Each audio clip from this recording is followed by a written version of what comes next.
नागपुरात गुन्हे शाखेच्या एनडीपीएस पथकानं मोठी कारवाई करत तब्बल 55 किलो गांजा जप्त केला। शांतीनगर पोलीस ठाण्याअंतर्गत करण्यात आलेल्या छापेमारीत 2 तस्करांना अटक करण्यात आली।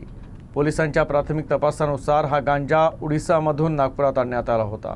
या कारवाईत आरोपींकडून रोख रक्कम, मोबाईल, इलेक्ट्रॉनिक वजन काटा, दुचाकी असा मुद्देमाल जप्त करण्यात आला।